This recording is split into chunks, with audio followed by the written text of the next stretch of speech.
амжлаа. Өнөөдөр Давидын хотод аврагч эзэн Христ та нарын төлөө мэндэлээ.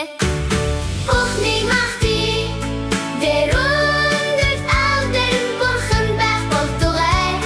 Дор газарт амар тайван түүний талыг олсон хүмүүс байх болтугай.